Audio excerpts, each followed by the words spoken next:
Hi there. This is the Equilibrium lab that has been set up for you. This very first one is one that is going to be done as a demonstration, and then the experiments that follow will be done in class if you are in class. And if you are learning online, then you can go ahead and follow along with all of the experiments. So we're going to get started with the saturated sodium chloride demonstration. This is part one on your lab. It says into one small test tube, add about 20 drops of the saturated sodium chloride solution. Write a hypothesis for what will happen when more sodium chloride is added. Now, mind you, this is a saturated sodium chloride solution here. So I've already set that out in this test tube, okay? And if you look, there are no particles on the bottom of that test tube, okay? But I'm going to go ahead and it says add a small amount of sodium chloride to the test tube and swirl. What happened? So I'm going to take a pinch of salt in my hands and I'm going to add it to the test tube, okay? And I'm going to look to see what happened. So if I look at the bottom of that test tube right there, it's kind of difficult to see, but you still have your solid sodium chloride crystals there. So let me see if I can get a better angle of that. You can see a little bit of solid has separated down on the bottom of that test tube, okay? So what is the reason for that? Why do you think that that solid sodium chloride did not dissolve in the saturated sodium chloride solution based on what you know about a saturated solution? Okay.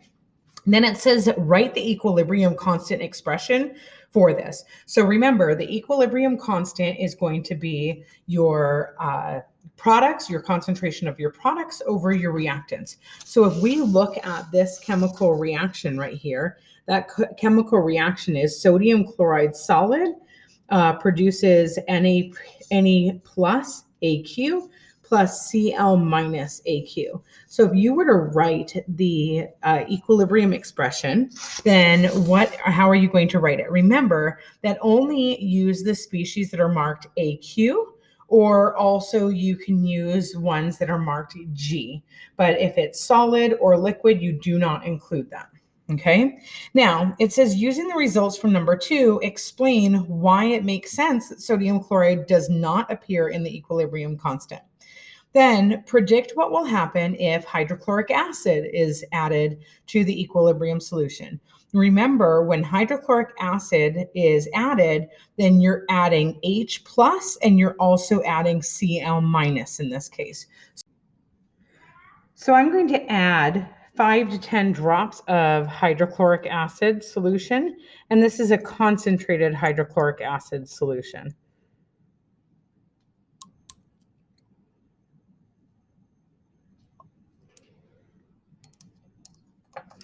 And hopefully what you can see there on the very bottom is I have an increased amount of salt crystals that have formed. So I have solidified NaCl that has crashed out in my solution there.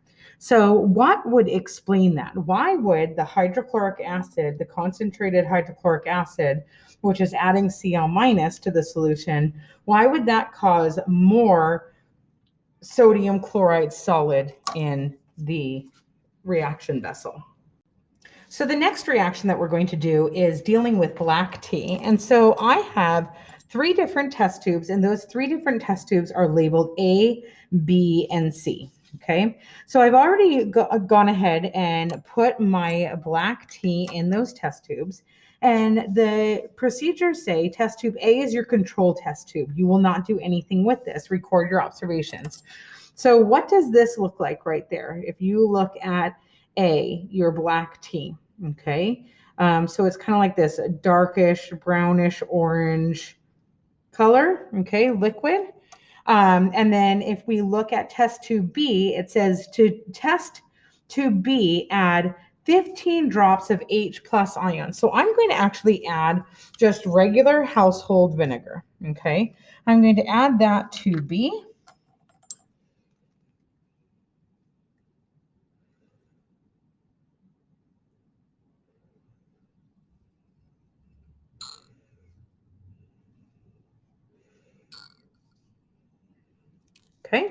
And you can see what that did.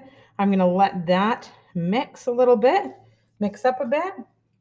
And then it says to reaction C, I'm going to go ahead and add ammonia. Okay, so I'm going to go ahead and I'm going to add ammonia, which is the same as taking away H plus ions.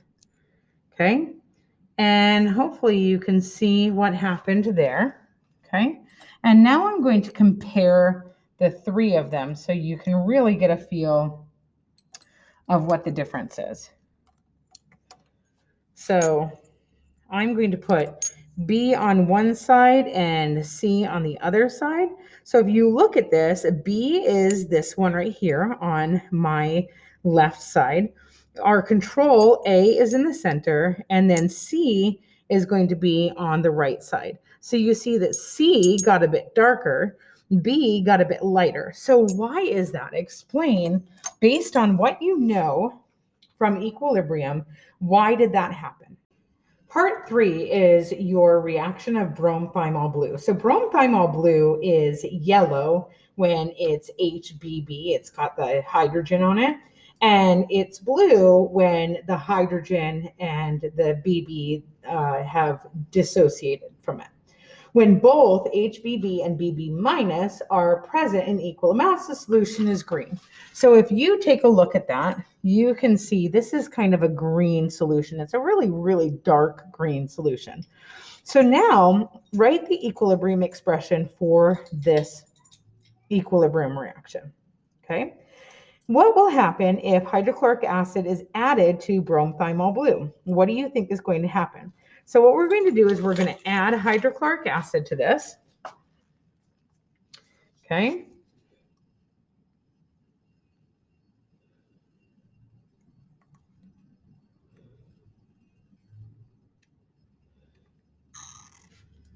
And as I add hydrochloric acid, that becomes way more yellow, like a dark yellow. Okay. And so go ahead and record your observations. Now drop some NaOH, sodium hydroxide, in that. So I'm going to go ahead and add some sodium hydroxide there. Okay. And as I add, what do you notice? Okay. So what's happening as I add sodium hydroxide there? Okay. Go ahead and record your observations. And again, I'll add just a little bit more sodium hydroxide so you can see. Okay. So here I have a starch solution, and the instructions say to add a few drops of iodine to it. So I'm going to go ahead and add a few drops of iodine to that, okay, and mix that up. And you can see that I kind of have this like purpley, dark colored solution, okay? And that's what I have created with my starch and iodine, okay? And then the instructions say to put that in a hot water bath and let it heat for about 10 minutes. So I'm going to take this hot water bath and I'm going to stick it back on my hot plate and let that boil for about 10 minutes. And then I will check back in with you, okay? But as I mix, you can see maybe it's slowly starting to change, not very much, maybe a tiny bit. But we're going to go ahead and see what happens. So after heating my starch solution, you can see my starch solution in my hot water bath has now turned back to clear. Okay. Now the next thing, it says place the solution in ice until cooled and record observations. So I'm going to take my starch solution and I'm going to move it over to an ice bath. Okay. And when I move that over to my ice bath, I'm going to start to record my observations. So I will be back in a few moments with some recorded observations.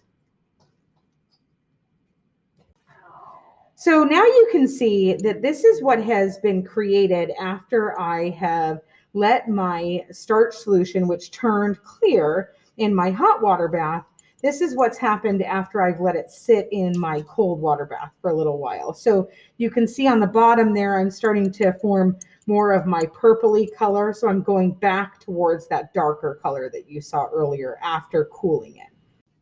Now, sometimes when an equilibrium reaction takes place, we're not just looking at changing the concentration of our reactants or products within our reaction. We sometimes look at changing the energy in our process. So when we look at this equation right here, this is going to be a cobalt chloride reaction. So the very first thing that I'm going to do is I'm going to take my cobalt chloride, which is a nice pink color, okay? If I take that cobalt chloride and I'm going to add a little bit of hydrochloric acid until there's a distinct change in color. And I'm going to add 1 drop at a time. And you can see it's starting to change. Okay.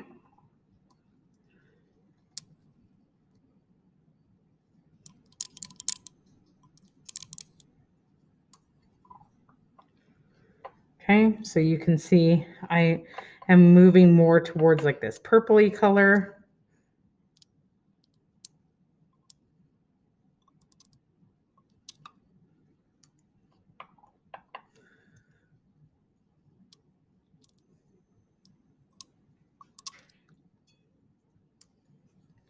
Okay, if you see that purpley bluish color, okay, I'm gonna go ahead and mix that just a tiny bit, okay.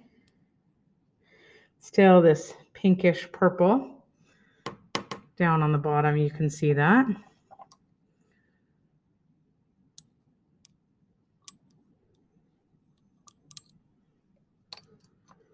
Okay.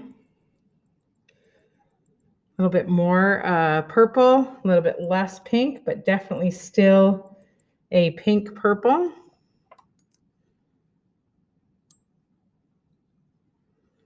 And that is pretty clear, your difference in that purpley pinkish blue color. That's a pretty distinct change.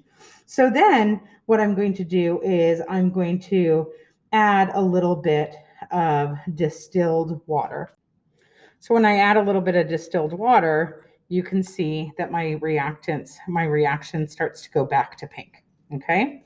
So now what I would like for you to do, it says we added the water until the change was evident. And so it's back to pinkish.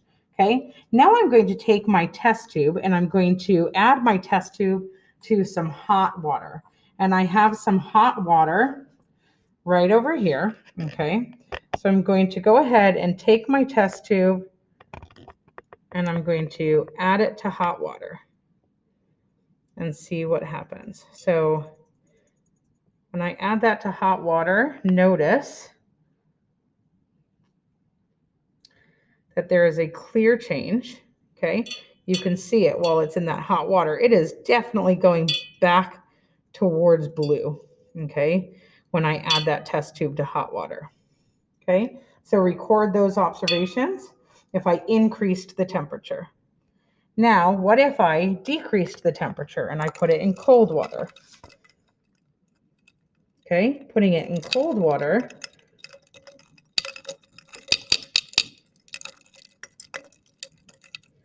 is starting to change my reaction back to pink.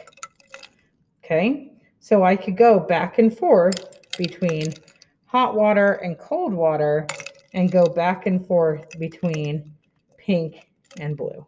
Okay, so I've got my pinkish, and I can bring it back over here and see what ends up happening as I bring it back into hot water. Okay, and as I let it sip, you can definitely see that that's starting to turn back to our bluish purple color. Okay, and then bring it back here to my cold water, and I'm going back to pink. So cold brings it back to pink, hot brings it back to blue. Okay.